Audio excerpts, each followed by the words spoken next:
doing a couple of indie shows in Ohio, and he stayed at my house that weekend, and then later in that week I got a phone call that he passed away. So it was just a really tragic thing, and not only creatively because we were having a lot of fun at TNA, but also personally because I was just getting to be really good friends with him. And so how's the locker room overall in TNA? I think it's great. It's the hardest working group of guys you ever want to meet, and everybody's got that goal of to be a number one. And what do you think of the Ring of Honor controversy? The Rob Feinstein controversy? Yeah. I don't really know enough about it to comment. Did you ever wrestle for those guys? I never wrestled for Ring of Honor. I actually contacted them about doing so, and I keep getting the "don't call us, we'll call you" response. Don't think they're real big on the character.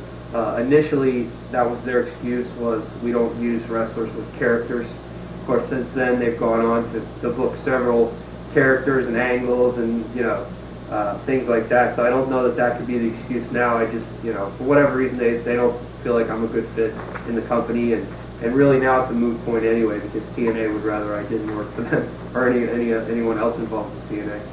And you guys just found out recently about the TNA with the sports deal with Fox Sports.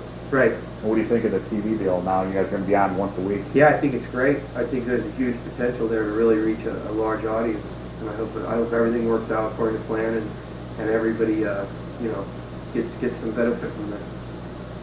And what day is that's going to be on, like a Friday, isn't it? Friday afternoons at 3 o'clock, from what I understand. You think that's a good time period? I think it's a foot in the door in terms of the industry, in terms of cable television for the company. When you start with a wrestling company, you don't generally start right in the main event. You take what you can get. It'd be like you asking me, well, you're in the opening match and you're booked to lose. You think that's a good spot? Well, no, not necessarily, but it's a foot in the door. Yeah. So we've got 3 o'clock on Fridays, and you know what? If we do something with that, it can wind up being 8 o'clock on Fridays or 8 o'clock some other night, whatever. Who are your best friends in wrestling? You know what? I just as soon pass that one just because it's a name dropping thing. I get so many friends that if I sit here and name 20 of them, I would forget. I'd be leaving 20 out. So I would just as soon pass on that question. They know who they are, so I don't need to say their names because they know who they are.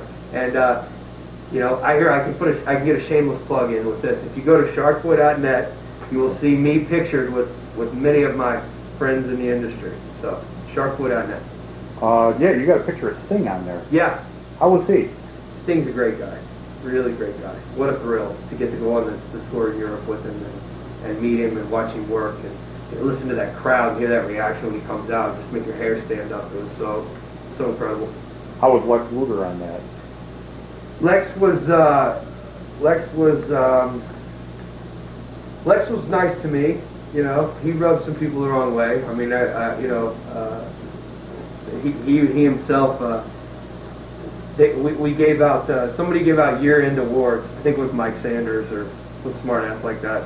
Gave out year-end or tour awards. And everybody got some award. And Lex's was tour MVP, which was, I think, sarcastic. And he knew it. He said when he received the award, "Oh, I guess this means I'm the tour crybaby or something,"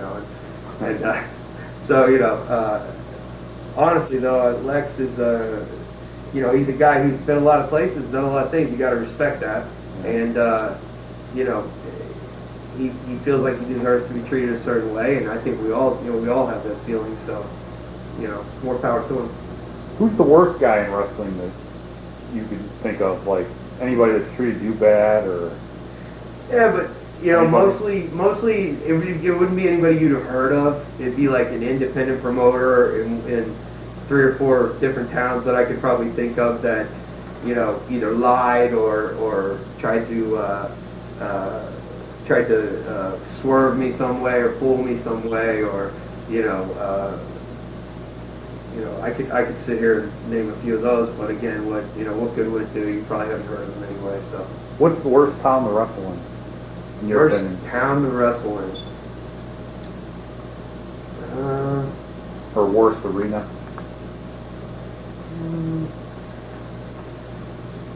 I'm gonna have to pass on that, and you come back to it if we have time at the end, because I just can't think of anything right off the top of my head. What's your favorite town to wrestle in? I have a lot of favorites. The reaction I got in Pittsburgh was amazing when I debuted there for WWE.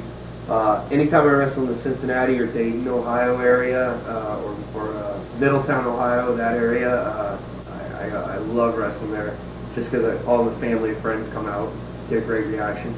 LA was super friendly to me. LA, Philadelphia, another city in Pennsylvania that's just been unbelievably, receptive. Fans in Nashville are very supportive. No matter what my win-loss record shows, they're very supportive down there.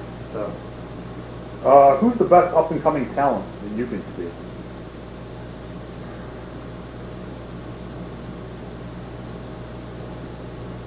I think the sky's the limit with guys like Amazing Red, AJ Styles. I don't know if you consider those guys up and coming. Some would say that they're somewhat established now. If you're looking beyond that, there's a group in Ohio that I'm heavily affiliated with, Buckeye Pro Wrestling, that has some really talented guys. Nigel McGuinness is one that comes to mind, guy from England, who's trained with the HWA, worked some with Ring of Honor and other groups. IWA, I saw him. And IWA, and just a great talent. There's an exciting young tag team there that the fans just love. Lotus and Crazy J, guys from Dayton, Ohio. Really exciting team. They do a lot of high flying and just good-looking guys. The girls always scream for them, and they're exciting enough that the guys like them too. So, who's the most overrated in wrestling? Most overrated. I better not say. Who's the most underrated? Besides yourself. Shark Boy. No, there's still plenty of guys that are underrated. Jerry Lynn. Just the fact that WWE let him go without really doing a whole lot with him, it just amazes me, because the guy is, unbelievable, unbelievably talented. Who's been your best match? I would have to say the match in Pittsburgh with Chris Kanyon, overall. Best rib you've ever seen? Oh, Lord. I don't know if I can repeat it. Have you ever pulled any on anybody? Oh, I've been party to a few ribs. I'll tell you what, here's a funny one. The MTV special, True Life, I'm a Pro Wrestler, which is like my first national television appearance, I think, was on that show. And there was a guy on there named Rory Fox, Paperboy. That started out as a rib. Another wrestler and I were calling him Paperboy, and it stuck.